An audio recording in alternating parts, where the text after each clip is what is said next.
Good morning, viewers. Let's start with news from Venezuela, where powerful 7.2 magnitude earthquake had struck the country Wednesday evening, followed just seconds later by a devastating 7.5 magnitude earthquake that intensified the destruction, sowing widespread panic across Caracas and surrounding northern regions.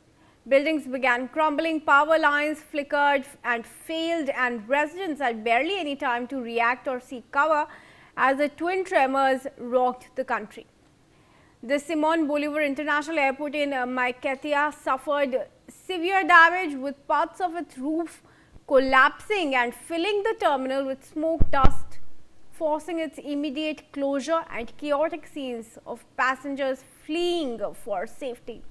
Rescue operations are underway in multiple areas, with initial reports indicating that at least 30 deaths and over 700 injuries have been reported, though officials fear the total toll could rise significantly as search efforts continue under collapsed structures. The back-to-back quakes, described as among the strongest in over a century, have triggered a national state of emergency, grounded flights, closed schools, and left thousands on the streets amid ongoing aftershocks, turning a routine evening into one of Venezuela's worst natural disasters in recent history. With that, let's take a look at the 10 most powerful earthquakes in the Americas so far.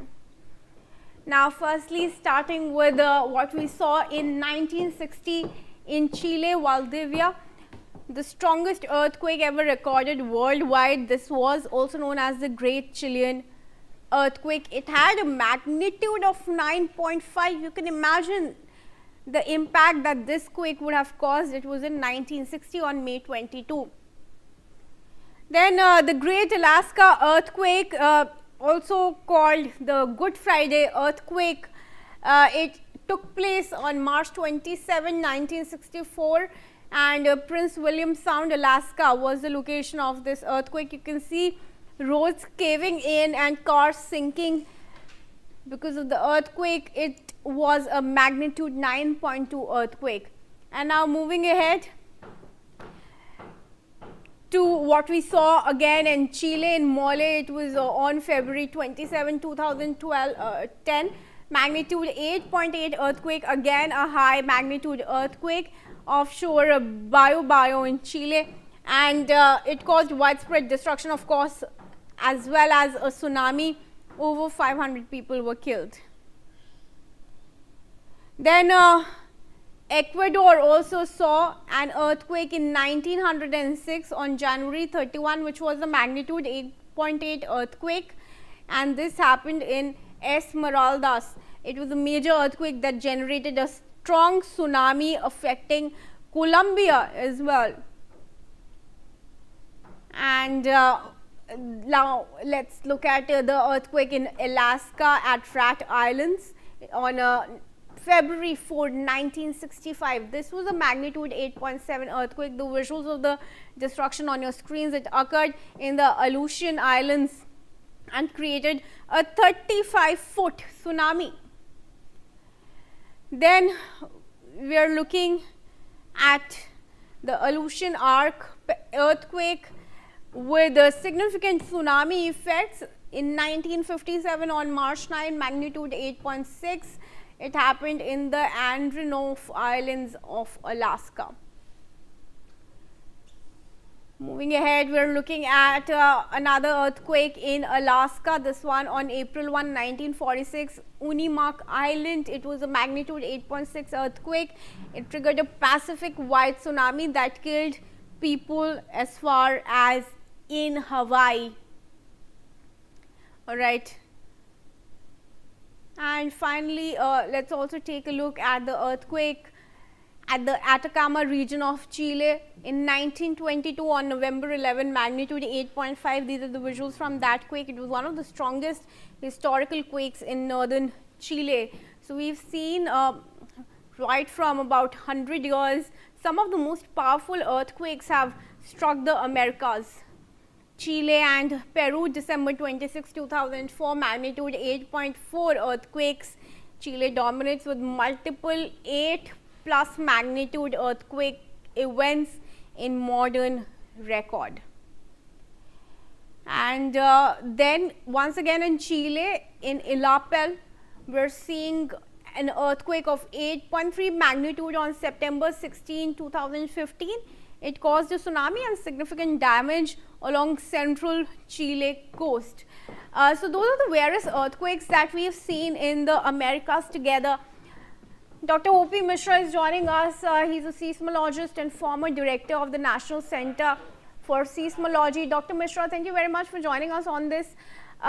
What do you think makes the geology of Americas so vulnerable to the earthquakes? Actually, if you see the Venezuela earthquake today perspective, it was actually located in very complex geotectonic settings where the Caribbean plate and South American plate sliding to each other. And there are a lot of the multiple faults crisscrossed in around like so many faults. Moron fault zone was very near to Caracas. And you see San Sebastian fault is the offshore fault.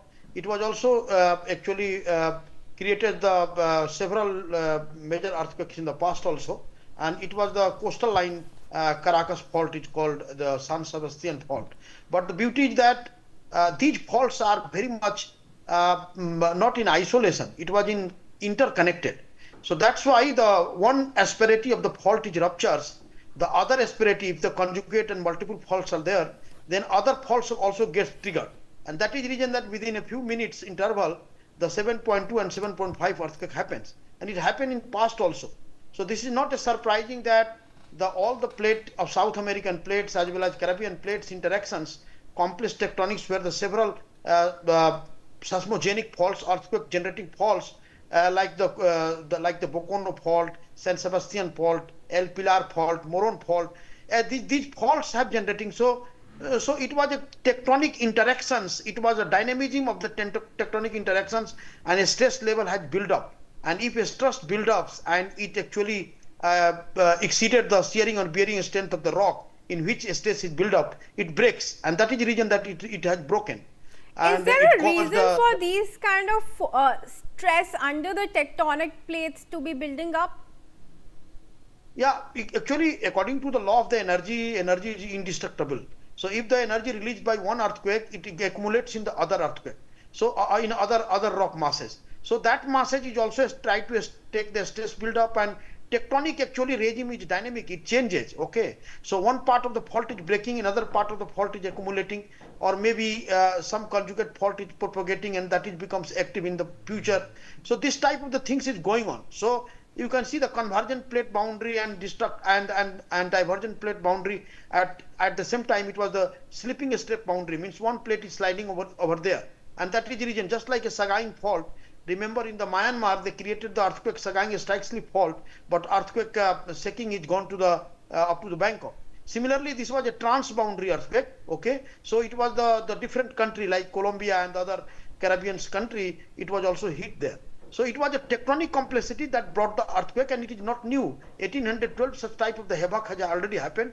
In the past also several earthquakes happened, but the problem is that if the minor earthquake, micro earthquake, or the moderate earthquake started to occur in these locations, there will be no chance of the bigger earthquake, because it was actually the relaxation of the stress. But here building up for the long time taking place, and it was very wrong time, means in the early in the morning 2:30 to 3:30 it happens. And it was actually the main casualty happened because people were in the house and sleep. And also it was told that it was a national holiday. So it was distracted because the structures are also not capable to withstand the earthquake shaking of 7.5 magnitude. Right, Dr. Mishra, thank you for speaking to us on this. And now viewers, moving ahead to some more news.